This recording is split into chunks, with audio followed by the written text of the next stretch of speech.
ஐயா வணக்கம். அ ஐயா வணக்கம். கார்மேகம் ஐயா. வணக்கம், வணக்கம். வணக்கம். உங்கள சந்திக்கிறதுல ரொம்ப ரொம்ப மகிழ்ச்சி. பெருமிதமாவும் இருக்கு, பெருமையாவும் இருக்கு. உலகத் தமிழர்களுக்கு உங்கள அறிமுகப்படுத்திக்கங்க. நீங்க நெறைய பேருக்கு புதிதா இருக்கீங்க. அதனால உங்கள பத்தி அறிமுகப்படுத்திக்கங்க. ஆ என்னுடைய பெயர் வந்து கார்மேகன். நான் ஒரு அறுவை சிகிச்சை மருத்துவர். ஆ அடிப்படையில நான் ஒரு விவசாய குடும்பத்திலிருந்து வர்றேங்க. அப்பா, அம்மா 2 பேருமே விவசாயிகள் தான்.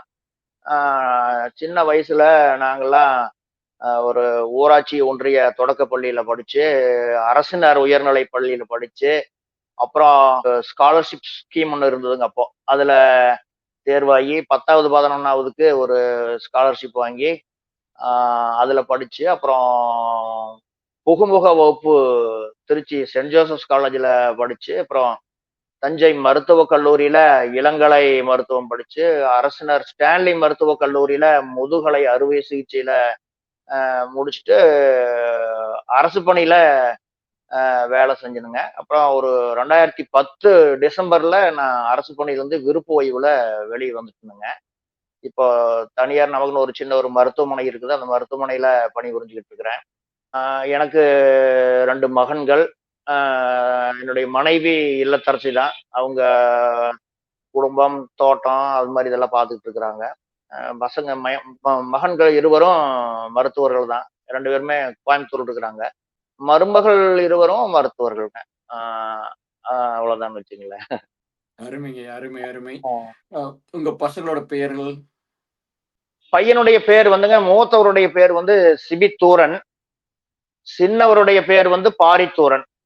அருமைங்கய்யா. அது அருமை. அந்த தூரன்கிற பேரு எப்படி வருதுன்னு நீங்க கேட்கலாம். அது வந்து இப்ப நீங்க உங்களுக்கெல்லாம் தெரிஞ்சிருக்கும்னு நெனைக்கிறேன். பேத்தூரன்னு அந்த காலத்துல ஒரு தமிழ் புலவர் அவரு இருந்தாரு. அவரு வந்து எங்க மாமியார் வகையில எனக்கு உறவினருங்க. அவருடைய தாக்கம் என் மனசுல எப்பவுமே இருந்துகிட்டு இருந்தது. அதனால வந்து நான் பையங்களுக்கு வந்து பின்னொட்டா தூரன்கிற முறையில சேர்த்தி சிபித்தூரன், பாரித்தூரன்னு வச்சிருக்கேன்னு வச்சுக்கங்களேன். அவரு எல்லாமே நமக்கு அந்த ஒரு தமிழ் தேசிய சிந்தனை நம்ம மனசுல வர்றதுக்கு அதெல்லாமே ஒரு காரணம்னு வச்சுக்கங்களேன். சிறப்புங்கய்யா, சிறப்பு. இந்த தமிழ் ஆர்வம் ஆமா. எங்கிருந்து தொடங்கியதுன்னு தெரிஞ்சுக்கலாமாங்கய்யா? தமிழ் ஆர்வம் எங்கிருந்து தொடங்குதுன்னு சொன்னீங்கன்னா, என்னுடைய பேர் வந்து எங்க அப்பா கார்மேகன் அப்படின்னு வச்சாருங்க. ம். அப்புறம் நான் சின்ன வயசுல சின்ன பையனா இருக்கிறப்போ எங்க அப்பா என்கிட்ட சொல்லியிருக்கிறாரு. அதாவது அப்ப வந்து அந்த ஆசிரியர் வந்து கார் மேகம்னு எழுதுறதா, கார் மேகன் எழுதுறதான்னு கேட்டிருக்கிறாங்க.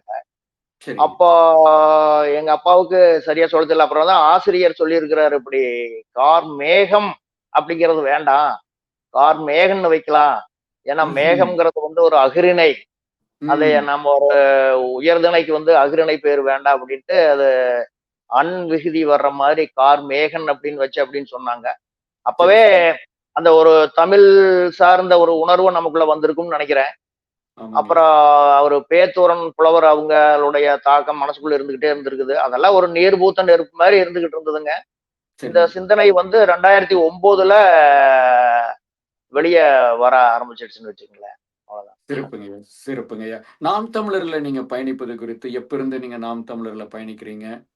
நாம் அப்படிங்கிறது தமிழர்ல வந்துங்க நானு அதாங்க சொல்றேனே, அந்த 2009 இறுதி யுத்தம் நடந்தப்போ, எல்லாம் ஒரு மாதிரி ரொம்ப மனதளவுல ரொம்பலாம் பாதிக்கப்பட்டிருந்தோம். அப்போ நம்ம சீமான் சகோதரருடைய பேச்சு, ராமேஸ்வரம் பேச்சு வந்து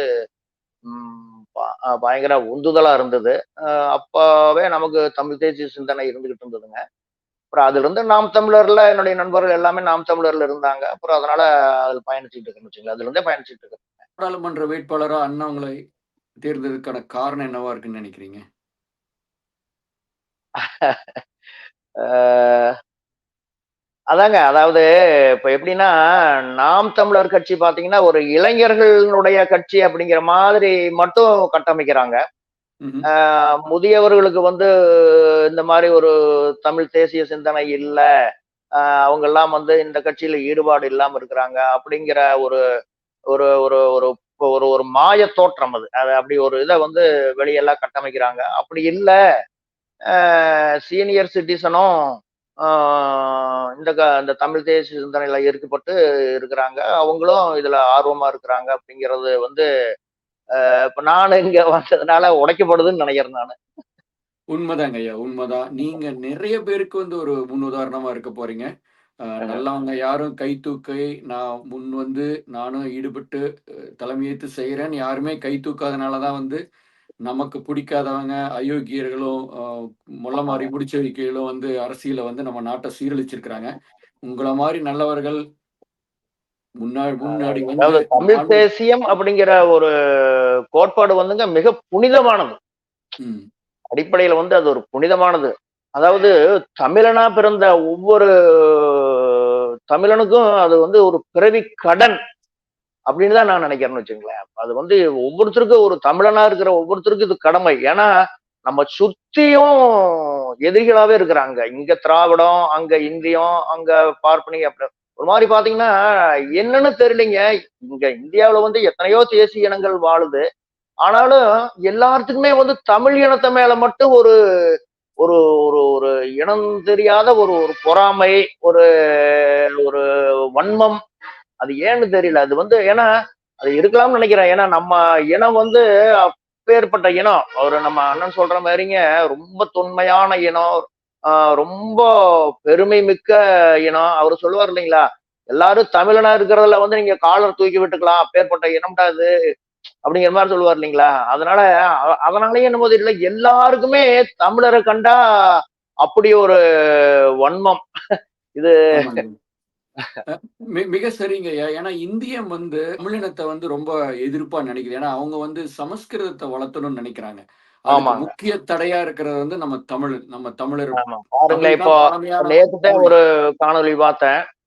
சமஸ்கிருதம் வந்து இந்தியாவுல பேசுறது வந்து சற்று ஏறத்தாழ ஒரு 25,000, 30,000 பேர் தான் பேசுவாங்கன்னு நினைக்கிறேன் சொல்றாங்க. ஆனா அந்த மொழிய வளர்த்துறதுக்கு சற்று ஏறத்தாழ 1500 கோடி இந்த அரசு ஒதுக்கீடு செஞ்சிருக்குது. தமிழ் மொழி இவ்வளவு தொன்மையான மொழி. இதனுடைய வளர்ச்சிக்கு பார்த்தீங்கன்னா, வெறும் 74 கோடி தான் ஒதுக்கீடு செஞ்சதா நேத்து ம். படிச்சேன்னு வச்சுங்களேன். எவ்வளவு ஒரு இது இருக்கும் பாருங்க. ம்ஹ்ம்.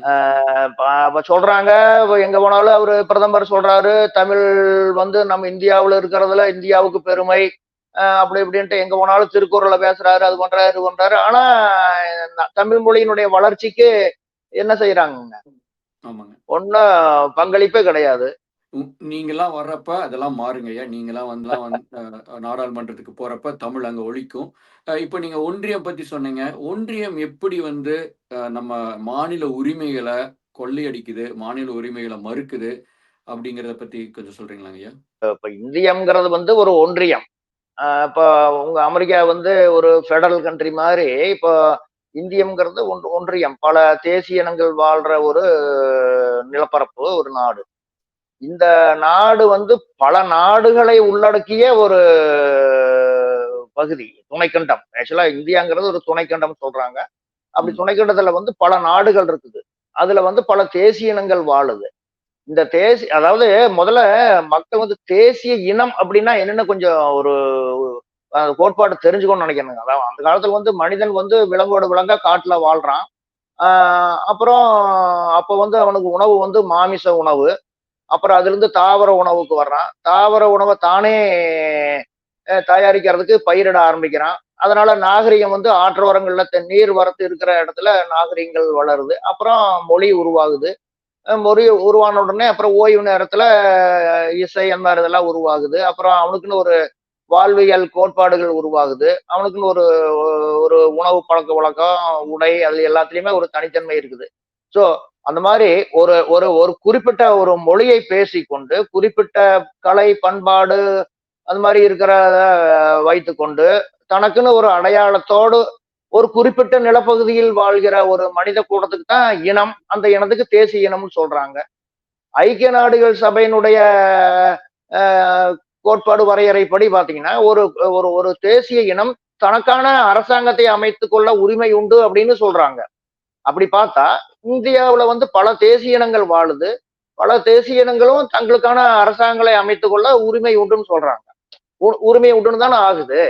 அப்படி ம். இருக்கிறப்ப வந்து இந்த மாநில அரசாங்களுக்கு வந்து தேவையான அதிகாரங்கள வந்து குடுக்கணும் இல்லைங்களா? ஆனா இவங்க என்ன சொல்றாங்கன்னா, எல்லா அதிகாரத்தையுமே தங்ககிட்ட கொண்டு போய் வச்சுக்கிட்டு, மாநில அரசாங்கங்கள வந்து ஒரு ஒரு ஒரு என்ன சொல்றது? ஒரு நகராட்சி அளவுக்கு மாத்திக்கிட்டு இருக்கிறாங்க. அது எப்படி நம்ம ஏத்துக்க முடியும்? மாநில அரசாங்கங்கள் வந்து அந்த மக்களுக்கு உண்டான அஹ், தேவையானதை பூர்த்தி செய்யற அளவுக்கு அதிகாரங்கள் இருக்கணும். அப்புறம் இந்த மாநிலங்களை எல்லாம் ஒன்றிணைக்கிற நடுவண் அரசு, அதாவது இந்த union government or federal government, அது வந்து அதுக்கு தேவையான இந்த ஒன்றிணைக்கிறதுக்கு தேவையான அதிகாரங்கள் என்னவோ அதை மட்டும் தங்கிட்ட வச்சுக்கிட்டு இருந்ததுன்னா எல்லா மக்களும் பிரச்சனை இல்லாம இருந்துகிட்டு இருப்பாங்க. இவங்க என்ன செய்யறாங்கன்னா, இந்த தேசிய இனங்களுக்குள்ளேயே போட்டி ஏற்படுத்தி விடுறாங்க.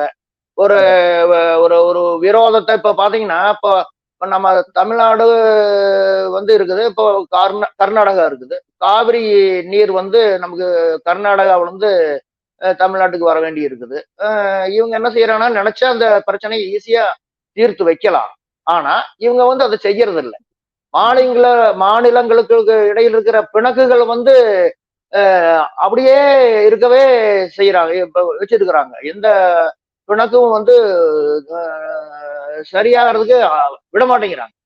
இப்ப வந்து இப்ப இந்த காவிரி இஷ்யூல பாத்தீங்கன்னா, இப்ப நடுவண் அரசு நினைச்சா உண்மையிலேயே ஈஸியா தீர்த்து வைக்கலாம். ஆனா ம். இவங்க வந்து அதுல வந்து ஒரு ஓர வஞ்சனையோட தானே செயல்படுறாங்க. அப்படி பண்ணா ஆமா. அப்புறம் இப்ப என்னன்னா, இப்ப இந்த இனங்களுக்குள்ள ஒரு ஒரு விரோத மனப்பான்மை ஏற்படுது.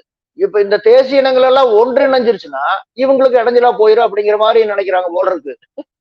ஆமாங்கய்யா, ஆமாங்கய்யா. எதுக்கு எடுத்தாலும் அமெரிக்காவ பார்க்குறாங்க நம்ம மக்கள். அமெரிக்கா மாரி இருக்கணும், அமெரிக்கால இருக்கிற மாரி இருக்கணும்னு. அமெரிக்கால வந்து இதே மாரி பல மாநிலங்கள் இருக்குது. அவங்க எந்த சூழ்நிலையும் மாநில உரிமைய விட்டுக் குடுக்கறதில்ல. அ ஆஹ் இத்தனைக்கும் எல்லா மாநிலங்களும் ஒரே மொழி தான் பேசுறாங்க. ஒரே பண்பாடு தான். இருந்தாலும் ஒரே இனம் இரு தான். ஆனாலும் அதாங்க. இருந்தாலும் அந்தந்த மாநிலங்கள் இருந்தாலும் அவங்களுக்கான உரிமையை எந்த சூழ்நிலையும் விட்டுக் குடுக்கறதில்ல. விட்டு கொடுக்கறது அமெரிக்கா இல்லைங்க. இவ்வளவு பார்க்கிற மக்கள், அமெரிக்கால இத்தனை பார்க்கிற மக்கள் இங்க இருக்கிற அரசியல் அமைப்பு இதை இதை அதையும் பார்க்குது. ஆக்சுவலா அதைத்தானே நம்ம பார்க்கணும். இப்ப இது வந்து இப்ப இந்தியாங்கிறது வந்து ஒரு ஒற்றை நாடு கிடையாது. ஒற்றை ம். நாடுங்கிற மாதிரி நம்ம இதை எப்படி எடுத்துக்க முடியும்? இதுல ம். வந்து இப்ப ஒவ்வொரு தேசிய இனமும் தனக்கான அடையாளங்களா அழியாம, தங்களுக்கான மொழியை வந்து சிதைஞ்சு போகாம, அந்த அடையாளத்தோட வாழ்றது தானே நியாயமா இருக்கு. அப்படி பார்த்தா ம். இங்க அமெரிக்காவில் இருக்கிறத விட இங்க வந்து மாநில அரசாங்கங்களுக்கு வந்து நம்ம உரிமை அதிகமா இருந்தா தானே அது சரியா வரும். இப்போ ஆமாங்கய்யா. என்ன இப்போ அது பாத்தீங்கன்னா, இப்ப நீங்க 1947ல சுதந்திரம் அடைஞ்சதுக்கு அப்போ மாநிலங்களுக்கு என்ன உரிமைன்னு நம்ம அரசியலமைப்பு சட்டத்துல எழுதி வச்சாங்களோ, அது வர வர வர வர குறைஞ்சுக்கிட்டே வருது. ஆமாங்க. எல்லாமே நடுவண் அரசு வந்து தன்னோட கையில எடுத்துக்கிட்டே போகுது. அப்புறம் ம். அப்படி போனா அப்புறம் அப்புறம் மாநிலங்களுக்கு என்ன உரிமை இருக்கு? என்ன பார்த்தா அப்புறம் ஒற்றை மொழி, ஒற்றை அதான் அந்த மாரி வரும் பொழுது ஒற்றை மொழி, ஒற்றை மதம், ஒற்றை கலாச்சாரம், ஒற்றை உணவு. அவங்க சொல்றத ஆமாங்கய்யா. நம்ம சாப்பிட போல் இருக்குது. அதுதாங்க அம்பானிக்கு, அதானிக்கு உதவும். ஆ சுலபமா அவங்க உள்ள வரலாம். எப்ப பாருங்களேன். வேணாலும் என்ன வர நியாயமா முடியறது. இருக்குங்க. ஆமா. இதுதான் அவங்களோட நோக்கம். அது நல்லா புரியுது. சிறப்புங்க. ரொம்ப அழகா விளக்குனீங்க. இப்ப ஈரோடு நாடாளுமன்ற தொகுதியில நீங்க ஒரு புதிய வேட்பாளரா அறிமுகமாகறதுல உங்களுக்கு என்னென்ன சவால்கள் ஐயா? எப்படி உங்கள அறிமுகப்படுத்திக்க போறீங்க? அதுக்கான என்னென்ன முயற்சிகள் அதாவதுங்க எடுத்துட்டு அதாதாங்க. ஈரோடு நாடாளுமன்ற தொகுதின்னு எடுத்துக்கிட்டீங்கன்னா, இதுல வந்து 6 சட்டமன்ற தொகுதிகள் இருக்கின்றன. அதாவது குமாரபாளையம், ஈரோடு நகரத்துல ஈரோடு கிழக்கு, ஈரோடு மேற்கு, அப்புறம் மொடக்குறிச்சி, அப்புறம் எங்க இது இருக்கிற காங்கேயம், அப்புறம் தாராபுரம். இப்படி 6 சட்டமன்ற தொகுதிகள் இருக்கின்றன. அப்புறம் ஒவ்வொரு தொகுதியிலயுமே சில பிரச்சனை இருக்குது. இப்போ தாராபுரம் எடுத்துட்டீங்கன்னா, அங்க வந்து நல்லதங்கால் ஓடைன்னு சொல்லி ஒரு ஓடை ஒண்ணு வருதுங்க. அது கொண்டு வந்து ஒரு ஒரு சிற்றணை மாரி, ஒரு தடுப்பணை மாரி கட்டி, அப்புறம் இது அமராவதி ஆத்துல போய் சேருது. அந்த அணைக்கு அவங்க எடுத்துட்ட நிலத்துக்கெல்லாம் வந்து இன்னும் இழப்பீடு இன்னும் கொடுக்கப்படாம இருக்குது. 30% 30 ம். விழுக்காடு இழப்பீடு வந்து இன்னும் அப்படியே நிறுத்தி வச்சிருக்கான்னு சொல்றாங்க. அப்புறம் அதெல்லாம் நம்ம அது மக்களா கேட்டு அந்த இழப்பீடெல்லாம் கிடைக்கிறதுக்கு நம்ம தேவையான இது வேலை செய்யணுங்க. அப்புறம் அங்க ஒரு அணை இருக்குது. உப்பாறு டேம் அப்படின்ட்டு ஒரு அணை இருக்குதுங்க. அந்த அணைக்கு வந்து நீர்வரத்தெல்லாம் எல்லாம் தடுக்கப்பட்டு ஒன்றும் சரியா அது பயன்பாட்டுக்கு வந்து அவ்வளவு இல்லாம இருக்குது. அந்த உப்பாறு அணையினுடைய மேம்பாட்டுக்கு நம்ம பாடுபடணும். அப்புறம் இங்க பாத்தீங்கன்னா, இப்ப காங்கயம் சட்டமன்ற தொகுதி எடுத்துக்கிட்டீங்கன்னா, இங்க வட்டமலாக்கரை ஓடைன்னு ஒண்ணு இருக்குது இங்க. வெள்ள கோயிலுக்கு அருகில ஒண்ணு இருக்குன்னு வச்சுங்களேன். அந்த வட்டமலைக்கரை ஓடைங்கிறது வந்து அது மழைக்காலங்கள்ல தண்ணி ஓடையில மேல இருந்து வர்ற தண்ணி வந்து தேக்கி வச்சு ஒரு தடுப்பணை மாரி கட்டி இங்க கிட்டத்தட்ட இந்த வறட்சியான பிரதேசங்களுக்கு நீர் வரத்து கொடுக்குற மாதிரி ஒரு திட்டம் நடந்துகிட்டு இருந்ததுங்க. இப்ப அதுக்கு வந்து இப்ப நீர் வரத்து வந்து சுத்தமா இருக்கிறது இல்ல. அது அணை கட்டுனதுக்கு அப்புறம் ஒரு தடவையோ 2 தடவையோ தான் நீர்ப்பாசனத்துக்கு போயிருக்குது. அதுக்கு இப்ப என்ன சொல்றாங்கன்னா, அமராவதி ஆறு வருது. அமராவதி ஆத்துக்கு குறுக்க ஒரு தடுப்பணை ஒண்ணு ஏற்படுத்தி, அந்த தடுப்பணையிலிருந்து நீர்வரத்து இந்த வட்டமலக்கரை ஓடைக்கு தண்ணி வர்ற மாரி வச்சு, பாசன பகுதிய அதிகப்படுத்தலாம், சரி செய்யலாம் அப்படிங்கிற மாரி ஒரு திட்டம் இருக்குது. ஆனா அதுக்கு வந்து அரசாங்கம் வந்து இன்னும் சரியான நிதி ஒதுக்கீடு செய்யாம இருக்கிறாங்க. ஸோ அது பார்த்தீங்கன்னா, அது இப்போ காங்கேயம் சட்டமன்ற தொகுதியில அது ஒரு பிரச்சனையா இருக்குது.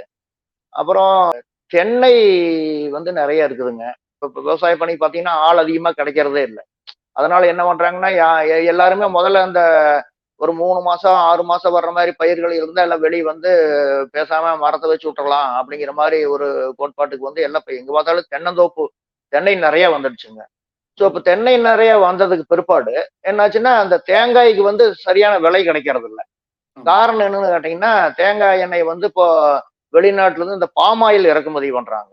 ம், ம். பாம் ஆயில் இறக்குமதி பண்ணி என்ன பண்றாங்கன்னா, அந்த அரசு நியாய விலை கடையில பார்த்தீங்கன்னா, ரேஷன் கடையில பாம் ஆயில் விநியோகம் பண்ணி தேங்காய் எண்ணெய வந்து குடுக்கறதில்ல. ஸோ ம், அதனால என்ன ஆகுதுங்கன்னா, தேங்காய் விற்பனை வந்து ரொம்ப தேக்கமாகுது. விவசாயிகளுக்கு கட்டுப்படியான விலை கிடைக்கிறதில்ல. ம், ம். அந்த மாதிரிங்க. அப்புறம் இங்க காங்கயம், வெள்ளகோயில், ஈரோடு பகுதியிலலாம் பார்த்தீங்கன்னா, நூற்பாலை நெறைய இருக்குதுங்க. Spinning mills. இந்த நூற்பாலையில பார்த்தீங்கன்னா, இப்ப அந்த வரி இந்த ஜிஎஸ்டி அந்த மாரி இதெல்லாம் வந்ததுனால வந்து வரி ரொம்ப அதிகமா வந்துருது. அப்புறம் இப்ப நம்ம தமிழ்நாடு அரசாங்கம் என்னாச்சுன்னா, மின் கட்டணங்கள தாறுமாறா ஏத்திட்டாங்க. இப்ப ம், ம். அதனால வந்து இப்ப நெறைய ஆலை உரிமையாளர்கள் வந்து ஆலை வந்து நிறுத்தியே வச்சிருக்கிறாங்க. யாரும் இப்ப சரியா இயக்குறதே இல்லைங்க. ஸோ அந்த மாரி ஒரு நிலைமை இருக்குது. ஸோ அந்த வரி ஜிஎஸ்டில வந்து நெறைய மாற்றங்கள் கொண்டு வந்து, அத வந்து சரி செய்யணும். ஈரோடு மொடக்குறிச்சி சட்டமன்ற தொகுதியில பார்த்தீங்கன்னா, அங்க வந்து கீழ்பவானி வாய்க்கால் போயிட்டு இருக்குது. அந்த கீழ்பவானி வாய்க்கால்ல வந்து என்னாச்சுங்கன்னா, அது வந்து 1955லயோ, 6லயோ வெட்டுன கால்வாய்ங்க அது. அதுல பார்த்தீங்கன்னா, உள்ள பூரா மரம் எல்லாம் நெறைய வளர்ந்து, அது தூர்வாராம, இப்ப வந்து கீழ்பானை வாய்க்கால்ல கடைமடைக்கு வந்து தண்ணி போய் சேர்றதே இல்லைங்க. கடைமடைக்கு தண்ணி போய் சேர்றதே இல்ல அப்படின்னு சொல்லிட்டு இப்ப என்ன பண்றாங்கன்னா, எல்லாம் கான்கிரீட் போட ஆரம்பிக்கிறாங்க. கான்கிரீட் போட்டா அப்புறம் நிலத்தடி நீர் எப்படி செறிவூட்டுறது? நிலத்தடி நீர் வந்து பெர்குலேட் ஆகி எப்படி வராது. அதனால என்ன பண்றாங்கன்னா, இப்ப நம்ம வந்து என்ன சொல்றோம் அப்படின்னா, அந்த வாய்க்கால வந்து நல்லபடியா தூர்வாரி, அ கடைமடைக்கு தண்ணி போய் சேர்றது வந்து உறுதிப்படுத்தணும். அது வந்து ஒரு முக்கியமான பிரச்சனைங்க அது. அங்க அது எப்படின்னா உங்களுக்கு அ மொடக்குறிச்சி, இங்க காங்கயம் சட்டமன்றம் 2 பகுதியில அது ஒரு முக்கியமான பிரச்சனையா இருக்குதுங்க.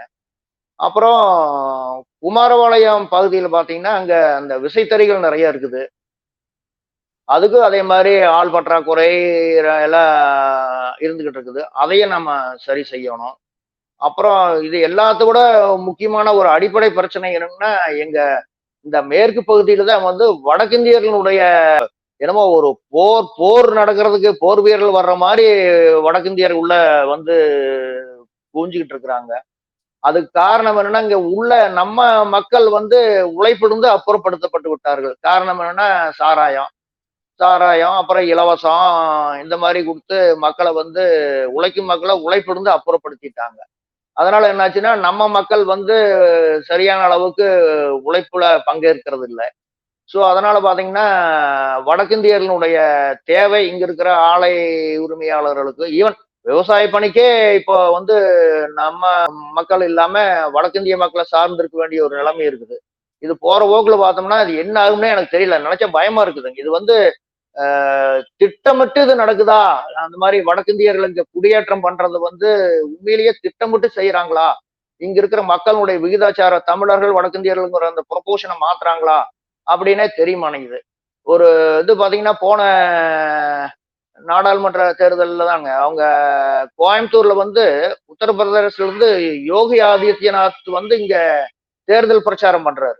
நம்ம ம். தமிழ்நாட்டுல அவரு வந்து இங்க வந்து பிரச்சாரம் பண்றதுன்னா, அப்ப இங்க எவ்வளவு தூரம் வடக்கிந்தியர்களுடைய இன்ஃப்ளோ இருக்குன்னு நம்ம புரிஞ்சுக்கலாம்னு வச்சுக்கங்களேன். ஸோ ம். இது இப்ப இப்ப இப்ப இப்ப அண்ணன் சீமான் வந்து மும்பைல போய் ஏதோ ஒரு இதுல வந்து தமிழர்கள் அதிகமான வாழ்ற பகுதியில போய் ஒரு தடவை தேர்தல் பரப்புரை பண்ணது வந்து அது பயங்கரமா விமர்சனம் பண்ணாங்க ம், ம். இல்லைங்களா? அவரு ஆமா. வந்து பாஜகவுக்கு பரப்புரை பண்றாரு. பாஜகவினுடைய பி டீம் அப்படி இப்படின்ட்டு தேவையில்லாத சில விமர்சனங்கள் எல்லாம் வச்சாங்க. அப்படி பார்த்தா இப்ப இங்க அ ஒரு யோகி ஆதித்யநாத் வந்து நாம எந்த விதத்துல எடுத்துக்க முடியும்? ஆமா. நான் சொல்ல மறந்துட்டேன். பெருந்துறை பகுதியில வந்துங்க இந்த சாயக்கழிவு இருக்குது இல்லைங்களா? அது வந்து சிப்காட். ம். இந்த சிப்காட் இருக்குது. அத நான் சொல்ல மறந்தேன். அது முக்கியமான பிரச்சனைங்க அது. ஆ சிப்காட்ல இருக்கிற ஆலைகள்லாம் வந்து கழிவு நீரை வந்து அந்த விஷ நீரை வந்து என்ன பண்றாங்கன்னா, அப்படியே கீழ வடிக்கிறாங்க. வடிச்சு ம். அதாவதுன்னா கீழ போயி அங்க அந்த பாலத்துளவுன்னு ஒரு குளம் ஒண்ணு இருக்குதுங்க. அந்த ம். குளத்துல போயி அந்த விஷ நீர் போய் சேர்ந்து, பூரா அந்த அந்த நீரே பூரா எல்லாம் மாசடைஞ்சு, அது வந்து கீழ ஊறி, கிணத்துல பூரா அந்த மாரி தண்ணி தான் ஊறுது. நிலத்தடி நீரே கம்ப்ளீட்டா மாசாயிடுச்சுங்க. ஸோ அந்த அதான். வந்து குடிநீரை பயன்படுத்துறப்ப வந்து நமக்கு இப்ப அதான் நான் முதல்ல அந்த இன்னொரு இதுல சொல்லியிருந்த படிங்க, இப்போ ஈரோடு பகுதியில வந்து புற்றுநோயினுடைய அ அளவு வந்து ரொம்ப அதிகரிச்சுட்டு வருது. அதுக்கு காரணம் வந்து அந்த ஆலை கழிவு நீரை வந்து நிலத்துல அது வந்து சுத்திகரிக்கப்படாம வெளிய விடுறதுனால, அது பெரிய பிரச்சனையா மாறிக்கிட்டு இருக்கு. அது ஆக்சுவலா இப்ப அந்த இப்ப ஞாயிற்றுக்கிழமை அன்னைக்கு அங்க எல்லாம் போய் அத ஒரு ஆய்வு செய்யலாம் அப்படின்ட்டு திருப்பூர் அ வேட்பாளர் அவங்க சீதாலட்சுமி அக்கா இருக்கிறாங்க. அவங்க, நம்ம 2 பேரும் போய் அதெல்லாம் பார்க்கலாம். நம்ம உறுப்பினர்கள கூட்டிட்டு போய் எல்லாம் பார்க்கலாம் அப்படின்ட்டு ஒரு திட்டம் வச்சிருக்கிறோம். அப்படின்னு வச்சுக்கங்களேன். அது ஒரு சிறப்புங்க. முக்கியமான பிரச்சனை நம்ம பகுதியில. ஆமாங்கய்யா, ஆமாங்க. இப்ப நீங்க வந்து ஒரு வேட்பாளரா இந்த இந்த மாரி நம்ம ஊரு மண்ணை சேர்ந்து, நம்ம மக்களோட மக்களா இந்த பிரச்சனைகள்லாம் அனுபவிச்சு நீங்க போய் பேசுறப்ப, மக்கள் அத உணர்றாங்களாங்கய்யா? அத உணர வைக்க முடியுதா? ஆம். கண்டிப்பாங்க. கண்டிப்பா. அப்புறம் அவங்க இப்ப ஆக்சுவலா இப்ப அவங்க பிரச்சனை இருக்கிறப்போ, அது அதனுடைய தாக்கம் இருக்கத்தானே செய்யுங்க. அது கண்டிப்பா சரிங்க. உணர்றாங்க. உணர்றாங்க. சரிங்க. அது அது இதெல்லாம் நம்ம வந்து நம்ம தீர்வு குடுக்க போறேன். நான் நாடாளுமன்றத்தில இதெல்லாம் நான் முக்கிய கருத்துக்களா எடுத்து வச்சு பேசப் போறேன்னு சொல்றப்ப, அ அந்த மக்கள் வந்து பணத்த கடைசி நேரத்தில காசு வாங்காம, அ நமக்கு ஓட்டு ஆமாங்க. ஆமா, நமக்கு ஆமா. வாக்களிக்கிறதுக்கு அதான் அண்ணன் சொன்னாரு வேற என்ன இல்லைங்களா? முயற்சி பணத்துக்கு போடுற வாக்கு வந்து நம்ம இனத்துக்கு குடுக்குற தூக்கு. தூக்கு மாரி தானே வருதுங்க அது. அதனால ஆமா. வாக்காளர்கள் வந்து ஒரு நம்ம இனத்தினுடைய நிலை என்ன? இப்ப எப்படி எங்க இருக்கிறோம் நம்ம? இது இப்ப இந்த கட்சியும் விட்டா பணத்த வாங்கிட்டு வாக்கு போட்டு அந்த திராவிட கட்சிகளையும், இந்திய கட்சிகளையும் விட்டோம்னா, நம்ம இனம் வந்து கண்டிப்பா மேலேற முடியாதுங்கிறது தான் இப்போதைய நிலைமையா இருக்குன்னு நான் நினைக்கிறேன். ஆமாங்கய்யா. நீங்க உணர்ற மாரி மக்கள உணர வைக்கிறது தான் நம்மளுக்கு ஒரு பெரிய உணர சவாலா வைக்கணும். நம்ம இருக்குது. சொல்லணும், எடுத்து சொல்லணும். அதான் அண்ணன் வந்து அப்படியே பாவம் ரொம்ப அவருடைய உழைப்பெல்லாம் பார்த்தா நமக்கு ஒரு மாரி என்ன சொல்றதுன்னே தெரியலைங்க. அவரு வந்து ஒரு தனி மனிதனா வந்து ஆனா அதனுடைய தாக்கம் நல்லா பரவுதுங்க. இளைஞர்லாம் நல்லா உணர ஆரம்பிச்சுட்டாங்க. அது வந்து இப்போ அதனால தான் இப்ப தமிழ் தேசியம் வந்து ஒரு ஒரு அசுர வேகத்துல வளருதுங்க தமிழ் தேசியம். தமிழ் தேசியம் வந்து அதுக்கு ஐயா மணியரசன் எல்லாம் வந்து அந்த காலத்துல சொல்லிட்டு இருந்தாங்க. பொது உடைமை கட்சியில் இருந்தாங்க. அப்புறம் தமிழ் தேசியம்னு வந்தாங்க. பண்ணாங்க. பட் அப்படியெல்லாம் இருந்த இத வந்து இப்போ வெகு மக்கள்ட்ட கொண்டுட்டு போய் சேர்த்துனது வந்து சீமான் அண்ணன் தான். அதுல வந்து மாற்றுக்கிறதே இருக்காது. தமிழ் தேசியம்னா இப்ப வெகு மக்கள் அதான் அவர் சொல்லுவாருங்க. அதாவது புரட்சிங்கிறது வந்து ஒரு தனி மனிதனால செய்ய முடியாது. கலியபெருமாள் ஐயா இருக்கிறார் இல்லைங்களா? அவர் ஒரு புத்தகம் எழுதியிருந்தாரு. அந்த புத்தகத்த அத சீமான் அண்ணன் சொன்னது இது. அந்த புத்தகத்த நான் படிச்சேன். அதுல கடைசியில அவரு முடிச்சிருப்பாரு இப்படி. எந்த புரட்சியும் வெகு மக்கள் பங்கெடுக்காம அத வந்து நாம வெற்றி அடை செய்ய முடியாது. சோ அந்த வகையில வந்து நாம் தமிழர் கட்சி வந்து வெகு மக்கள ஒன்றிணைக்கிற வேலைய இப்ப செஞ்சுகிட்டு இருக்குதுன்னு வச்சுக்கங்களேன். அப்ப வெகு மக்கள வந்து திரட்டாம, அவங்களுடைய பங்கேற்பு இல்லாம எந்த புரட்சியும் நாம வெல்ல முடியாது. சீமானன் இப்ப செஞ்சுகிட்டு இருக்கிறது வந்து வெகு மக்கள வந்து திரட்டிக்கிட்டு இருக்கிறார். அதுதான். அது என்னன்னா இன்னொன்னு முக்கியமான கருத்து என்ன சொல்லணும்னா, இப்ப நாம் தமிழர் கட்சிய வந்து ஒரு தீவிரவாத கட்சி, இது ஒரு பிரிவினைவாத கட்சி, இந்தியாவ துண்டாடுறதுக்காக இவங்க வேலை செஞ்சுகிட்டு இருக்கிறாங்க. அப்படி இப்படிங்கிற மாரி ஒரு கட்டமைப்பை ஏற்படுத்த முயல்றாங்க. அது வந்து மிக மிக தவறான கருத்துன்னு நான் நினைக்கிறேன். ஏன்னா, இது வந்து ஜனநாயக வழியில வெகு மக்கள பங்கெடுக்க வச்சு, அரசியல் பூர்வமா மக்களுடைய நன்மதிப்பை பெற்று, தமிழர்களோட உரிமையை வந்து நம்ம வென்றெடுக்கணும் அப்படிங்கிறது தான் இதனுடைய கோட்பாடு. இது வந்து வேற இதுல வந்து இப்ப தமிழ்நாட்டை வந்து தனியா பிரிக்கணும் அப்படிங்கிற மாதிரி எல்லாம் கிடையவே கிடையாது. ஈவன் இப்போ இப்போ மற்ற இதெல்லாம் பாக்குற அவங்க எல்லாம் செய்யறது வேணா, இப்ப அந்த ஒற்றை கோட்பாடு, ஒற்றை மதம், அது அது எல்லாம் பண்றது வேணா, எதிர்காலத்துல வந்து இந்தியாவோ ஏதாவது வேற மாதிரி செஞ்சிருமே நமக்கு தெரியல. ஆனா நாம் தமிழர் கட்சி பொறுத்தவரையில அந்த மாதிரி ஒரு பிரிவினைவாத எண்ணமோ அல்லது இந்த துண்டாடிக்கிட்டு போற அந்த மாதிரி எண்ணமே சுத்தமா கிடையாதுங்க. அதெல்லாம் ஒரு தவறான சூழ்ச்சி அப்படிதான் நான் நினைக்கிறேன். நாம் ஆமாங்க. தமிழர் மேல வந்து அவங்க ஒரு ஒரு ஒரு ஒரு ஒரு பிம்பத்தை ஏற்படுத்துறதுக்கு முயற்சி பண்றாங்க. அது நிறைவேறாது. ஆமாங்க. அதிகார பலம், ஊடக பலம், பண பலம் ஆமா. இது எல்லாத்தையும் வச்சு பாத்தீங்கன்னா ஆரியமோ இப்போ அந்த மெயின் ஸ்ட்ரீம் மீடியான்னு சொல்ற ஊடகங்கள் வந்து ஏன்னு தெரியல, சுத்தமா புறக்கணிக்கிறாங்க. இ என்ன இ காரணம்? காரணம் அதுதாங்க. ஆரியமும் சரி, திராவிடம் சரி, தமிழ் தேசியம் அவங்களுக்கு ஒவ்வாது. அது மிகப்பெரிய எதிரியா தான் அவங்க நினைப்பாங்க. ரொம்ப ரொம்ப ஆரியமும், திராவிடம் சேர்ந்து நம்மள எதிர்க்கும். ஆமா. மக்கள் வந்து எந்த கருத்த தெரிஞ்சுக்கணும், எந்த செய்திய தெரிஞ்சுக்கணும், எந்த செய்திய தெரிஞ்சுக்க கூடாது அப்படிங்கிறதுல அவங்க முனைப்பா இருக்கிறாங்க. ஆமா. நாம் தமிழர்ல வந்து மக்கள் மத்தியில போய் சேர்ந்துடக் கூடாதுங்கிறதுல ஊடகங்கள் வந்து ரொம்ப முனைப்பா இருக்கிறாங்க. அது வந்து எப்படி சொல்றது அத? ஆமாங்கய்யா. ஈரோடு தேர்தல் அப்பல்லாம் வந்து மக்கள வந்து அந்த வண்டிகள்ல, வாகனத்துல ஆடு, மாடுகள் மாரி ஏத்திட்டு போறப்ப, அந்த மக்களோட முகத்துல என்ன என்ன ஒரு அவங்கள பார்த்தா பாவமா இருக்குது. அவங்களே அவங்க உண்ம உணர்றதில்ல. ரொம்ப ம். இந்த இந்த இந்த மக்களுக்காக நம்ம போராடுறோங்கிறது தான் ஒரு அதானுங்க. வேதனையான அதாவது சீமான் அண்ணனுடைய உழைப்பெல்லாம் பாத்தீங்கன்னா, அதான் அவரு சொல்லுவார் இல்லைங்களா? என்ன இப்ப எனக்கு மட்டும் என்ன வந்தது? எங்க அம்மா என்னையா தான் என்னைய மட்டும் தான் நேர்ந்து விட்டுருக்கிறாளா? ம். அப்படி இப்படிலாம் கேட்கிறாரு இல்லைங்க. அது வந்து அது ஆழ் மனசுல இருந்து வர்ற ஆமாங்க. இதாத்தான் உணர்வா தான் இருக்குன்னு நான் நினைக்கிறேன். ஏன்னா இது வந்து எல்லாத்துக்கும் கடமை தானே. எல்லாத்துக்கும் இருக்கிற கடமை தானே. அப்புறம் அதேதாங்க. எப்படிங்க அது? ம். அதேதாங்க. அதனால தான் நீங்க சொன்னீங்கல்ல, நீங்க வெளிநாட்டுல இருந்து பண்றீங்கன்னு. வெளிநாட்டுல இருந்து எங்கனால என்ன முடியுமோ குற்றுணர்வுன்னு சொன்னீங்கல்ல பார்த்தீங்களா? எங்களுக்கும் அதே குற்றுணர்வு, உங்களுக்கு அதான் அதான். எல்லாத்துக்கும் அந்த குற்றுணர்வு தூக்கி போடுவோம். நம்ம வந்து நம்ம விதைக்கிறோம். நம்ம இது நம்மளோட கடமை. அ அவசியம் செய்யணும். இப்ப வந்து அதான் அ அதான். இப்ப அண்ணாமலையோட கூட்டம் பார்த்தீங்கன்னா, முழுக்க முழுக்க அது வடநாட்டினர எப்படிங்க வச்சு அவங்க கூட்டத்த அண்ணாமலைக்கு நடத்துறாங்க. இப்படி ஒரு சிந்தனை வந்தது? ஒரு தமிழனா பொறந்துட்டு, ஒரு உழவர் குடியில பொறந்துட்டு, அவருக்கு எப்படி இப்படி மனசுல இந்த சித்தாந்தம் வந்தது? இந்த சித்தாந்தம் அவருக்கு எப்படி புடிக்குது? அப்படிங்கிறது நமக்கு தெரிய மாட்டேங்குது. அந்த கூட்டத்துல போய் இணைஞ்சுட்டாங்கய்யா, அந்த மாரி அவங்க ஆமா. மாத்திருவாங்க. அவரு அந்த ஐபிஎஸ் அவரு வந்து படிக்கிறப்ப அந்த அடிப்படையில அவரு கூட்டத்துல ஒரு தான் அவரு பச்சை தமிழன் அவரு. அவரு வந்து தமிழருக்கா பேசணும். அப்புறம் அங்க உயர்ந்துகிட்டு இப்ப என்னத்த எல்லாம் சொல்றது? பணம் தாங்க. நம்ம தமிழர்கள், நம்ம தமிழினமே துரோகத்தினால தானே ஆமாங்க, இன்னுமே வந்து ஆமாங்க, ஆமாங்க, வளராம இருக்கிறோம். எல்லாமே ஆமாங்க, ஆமாங்க. உணர அதான் மாட்டேங்கிறாங்க. அந்த ஆமாங்க. துரோகிகள அது விட்டு தள்ளுங்க. எப்படின்னா சாதாரண மக்கள் இத உணரணும். பணத்த ஆமாங்க. வாங்காம அது இலவசத்துக்கு பாத்தீங்கன்னா, அந்த உட்பகைங்கிறது தமிழர்களுக்கு உடன் பிறந்த நோய்ங்க அது. அது இப்ப அந்த ம். காலத்துல இருந்து பாத்தீங்கன்னா, தமிழர்கள் ஒன்றிணையவே மாட்டாங்க. சேர, ம். சோழ, பாண்டியன் பாத்தீங்கன்னா, அப்பவே பிரிஞ்சு கிடந்தாங்க. ம். அப்புறம் இப்ப பரவால்ல எல்லாம் சேர்ந்து இருக்கிறாங்க. ஆனா சேர்ந்து இருக்கிறதுக்கு திராவிடமும், ஆரியமும் விடமாட்டேங்குது. சாதி விடாது. அப்படி இப்படின்னு புகுத்திட்டு மக்கள வந்து சாதியில பிரிக்கிறாங்க. ஆமாங்க. எப்படி இது? இதெல்லாம் பாருங்க எவ்வளவு சூழ்ச்சி பாருங்க. ஆமாங்கய்யா. அது உணர ஆரம்பிச்சுருச்சு. இப்ப நீங்கலாம் ஆ வந்து அது போராட கரெக்ட். ஆரம்பிச்சுட்டீங்கன்னா, உணர ஆமா, ஆமா. ஆரம்பிச்சுட்டோம். போராட்டம் தான். ஆனா நம்மளோட கடமைய செய்வோம். நீங்க மறுபடியும் உங்களுக்கு நான் நன்றி தெரிவிச்சுக்கிறேன். அம் அ வாழ்த்துக்களையும் தெரிவிச்சுக்கிறேன். படிப்படியா ரொம்ப நன்றி. முன்னேறுவோம். படிப்படியா அவ்வளவுதான். முன்னேறுவோம். உழைப்போம். ஒரு நாள் வெற்றி பெறுவோம். தமிழினம் கண்டிப்பா. தலை நிமிர்ந்து நிற்குங்கிற நம்பிக்கை இருக்கு. தொடர்ந்து போராடுவோங்க ஐயா. நாடாளுமன்றத்துல தேர்வாகி போறப்ப உங்களோட முதல் பேச்சு என்னவா இருக்கும்? இப்போ ஓரளவுக்கு யோசிச்சு வச்சிருக்கீங்களா? என்ன என்ன எதுக்காக போராட அப்படியா? போறோம் முதலா? அதாவதுங்க, இப்ப நம்ம நம்ம அண்ணன் இப்ப இவங்க கணேசமூர்த்தி ஐயா வந்து இப்போ போன தடவ நாடாளுமன்ற உறுப்பினர் இல்லைங்களா? அவரு மொதன்னு நாடாளுமன்றத்துக்குள்ள போயி, அவரு முதல்ல சொன்ன வார்த்தை எனக்கு இன்னும் நெனச்சா ஒரு மாரி மெய்சில இருக்குது. "தமிழ்நாடே என் தாய்நாடு" அப்படின்ட்டு ம். நம்ம பாராளுமன்றத்துல போய் பேசினாருங்க. "தமிழ்நாடே ம். என் தாய்நாடு.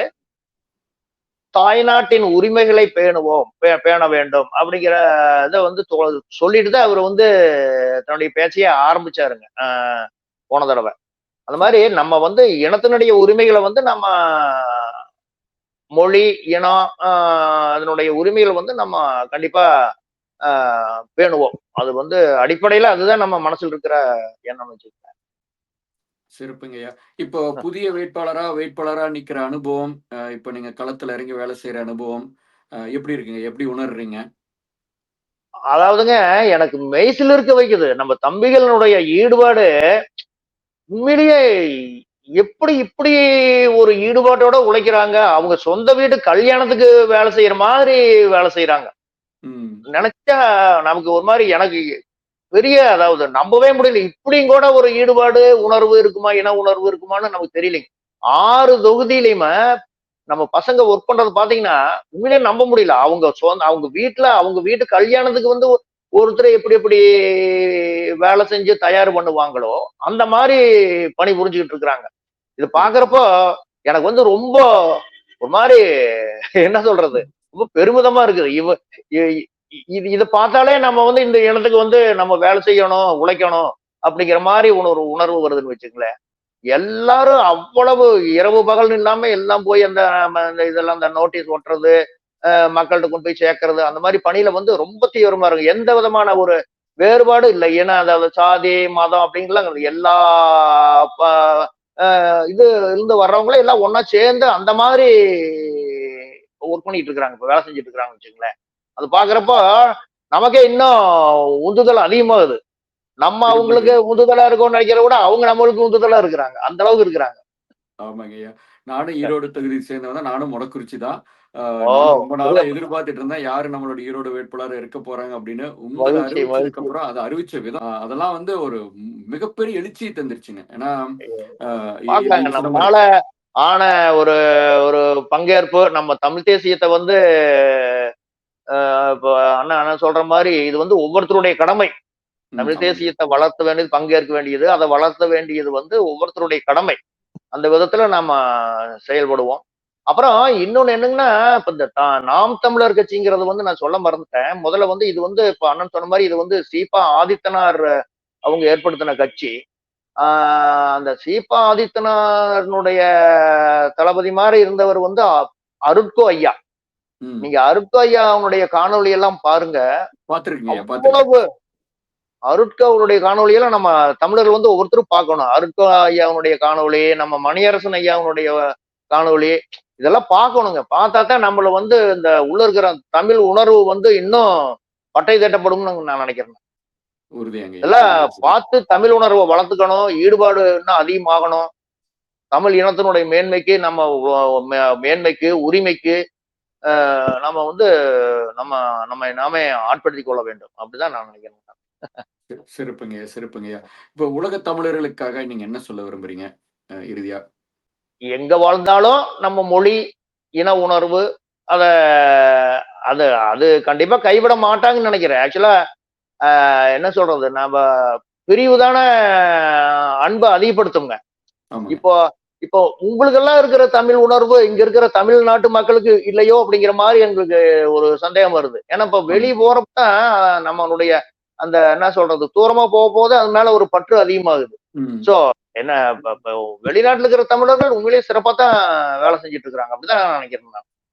அதனால அத ஆமாங்க. வந்து இன்னும் இப்ப வந்து ஒன்றிணையணும். அதுதான். அப்ப ம். அவங்கவங்க தனித்தனியா இல்லாம, அந்தந்த பகுதியில் இருக்கிற தமிழர்கள் வந்து ஒன்றிணைஞ்சு அப்பப்போ சந்திச்சுக்கணும். ஒரு அவங்களுக்குள்ள அந்த கலாச்சாரம் இதெல்லாம் விட்டு குடுக்காம, அதெல்லாம் பேணி பாதுகாக்கணுங்கிறது நம்ம எதிர்பார்ப்பு அப்படின்னு சொல்லலாம்.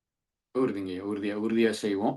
அ மறுபடியும் உங்களுக்கு மனமார்ந்த நன்றிகள தெரிவிச்சுக்கிறேன். நான் சொன்ன மாரி, நன்றி நீங்க ஒரு என்னங்க இதெல்லாம் பெரிய கடமை தானே. பெரிய ஊக்கம். நீங்க ஒரு பெரிய ஊக்கம். தமிழ் தேசியம் வளருது.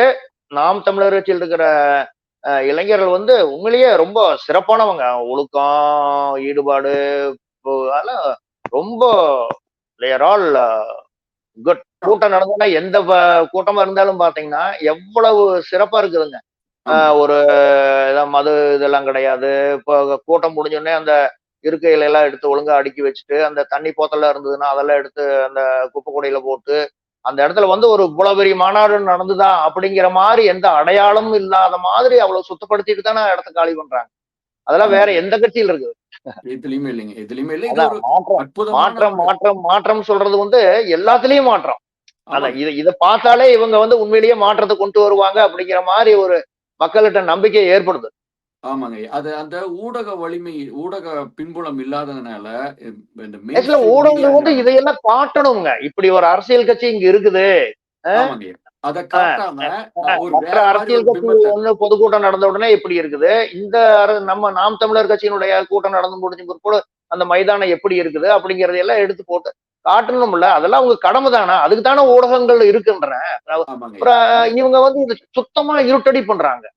ஆமாங்கய்யா. ஊடகம் வந்து அவங்க தானே வச்சிருக்காங்க. ஊடகத்த வந்து திராவிடமும் அது எல்லாம் அவங்க தானே ஊடகத்த பெருநிறுவனங்கள், வச்சிருக்கு. அவங்க முதலாளிங்க, அவங்க வந்து அப்புறம் தங்களுடைய சுய லாபத்துக்கு பண்ணிக்கிட்டு இருக்கிறாங்க. அப்புறம் என்ன சொல்றது? ஆமாங்க. ஆமாங்க. அவங்க ஒரு அந்த மாரி ஒரு ஊடக வலிமை, பண வலிமை, அதிகார வலிமையெல்லாம் வச்சுக்கிட்டு அந்த மாரி ஒரு பிம்பத்த கட்டமைக்கிறாங்க. இது இளைஞர்கள்லாம், ஆ, பசங்கள்லாம் போற இதுன்னு. அந்த பிம்பத்த உடைக்கிறக்கு நீங்கலாம் வர்றப்ப, அவங்க ஒண்ணுமே பண்ண முடியாது. ஏன்னா, நீங்க அதான் தான் வேட்பாளர்ன்னு அவங்க காமிச்சே ஆகணும். அப்ப நீங்க வேட்பாளரா நிக்கிறப்ப அவங்க யாருன்னு மக்கள் பார்ப்பாங்க. சாதாரண மக்கள்.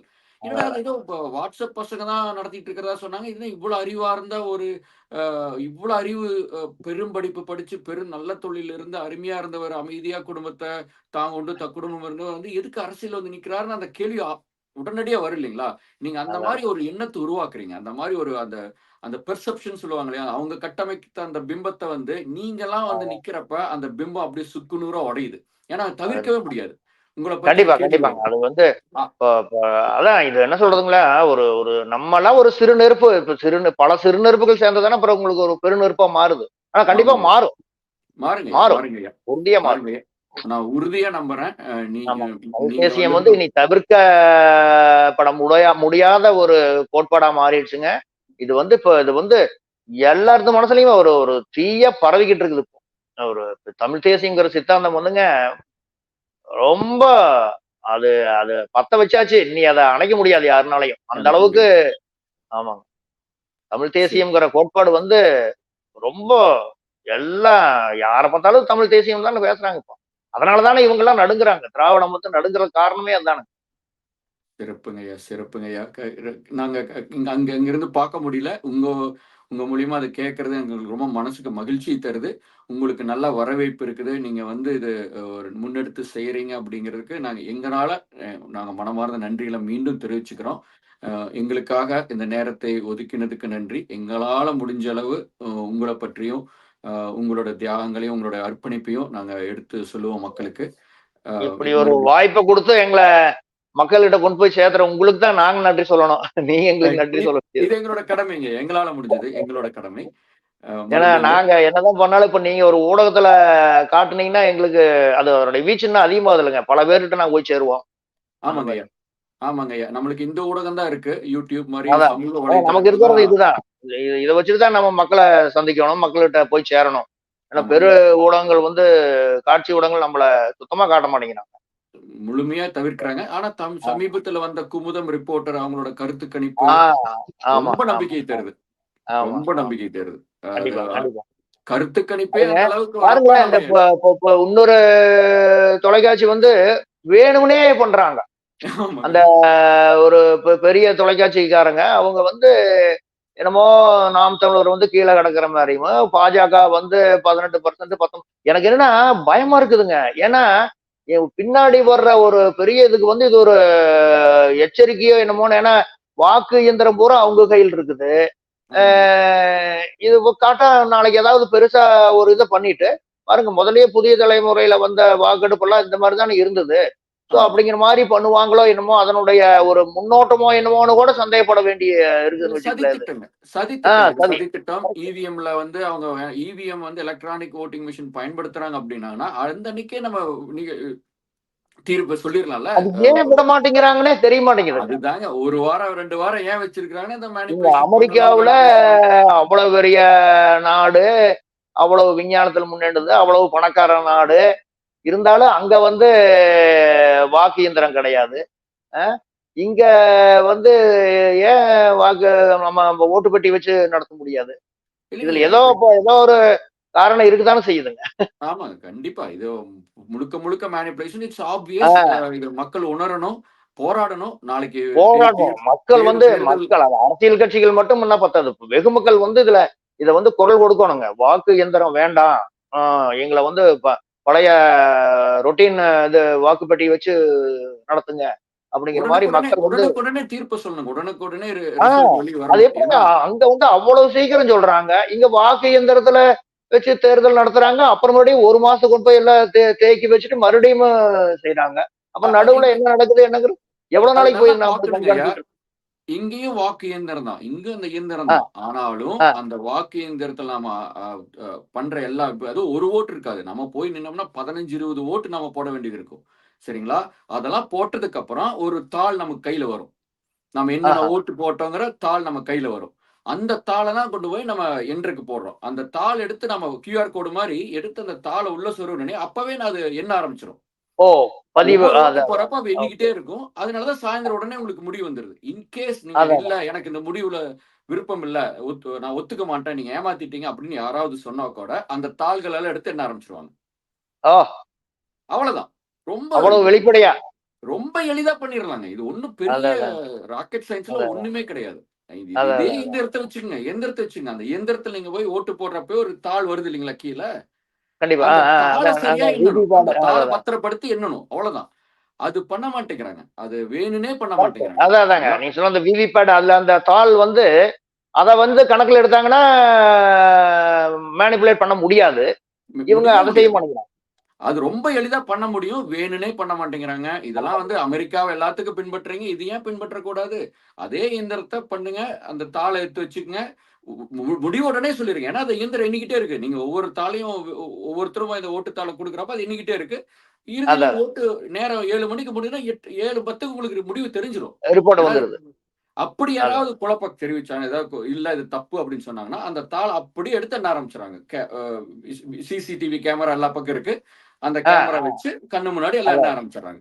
ஸோ யூ ஹேவ் அதான், there is no way you can அந்த மேனிபுலேட். தேர்தல் வந்து நியாயப்படி நடத்தா தான் ஜனநாயகம் காப்பாற்றப்படும். அதான். தேர்தல் அதிகாரிகள் வந்து சுதந்திரமா இல்லைன்னா, நியாயப்படி ஓட்டுகள் நடக்காது. இங்க நடக்காது. தேர்தலுக்குள்ள வந்து குடியரசுக் கட்சிக்காரங்கலாம் உட்கார்ந்திருப்பாங்க. அவங்க தான் தேர்தல் ஆ, நடத்துவாங்க. ஆ. ஆனாலும் நியாயமா நடத்துவாங்க. கண்டிப்பா. அதான், அதான். அதான், அது அதான். எவ்வளவு பெரிய அதிகாரி பதவியில வந்து வந்து என்ன சொன்னாலும், அவங்க வந்து நான் இந்த உங்க கட்சிய சேர்ந்தவன் தான். நீங்களே குற்றம் சொன்னீங்க. ஆனா என்னால நிரூபிக்க முடியும். எந்த குற்றமும் இல்ல. அப்படிங்கிறத அவங்க உறுதியா நிப்பாங்க. கண்டிப்பா. அதான், அதான். அதான். அந்த மாரி திட்டங்கள நீங்க அமெரிக்கா அந்த அமெரிக்கான்னு மாரி ஒரு சிஸ்டம் வரணும். அது வெகு மக்கள் வந்து அது குரல் கொடுக்கணும். அப்பதான் அது ஆமாங்க.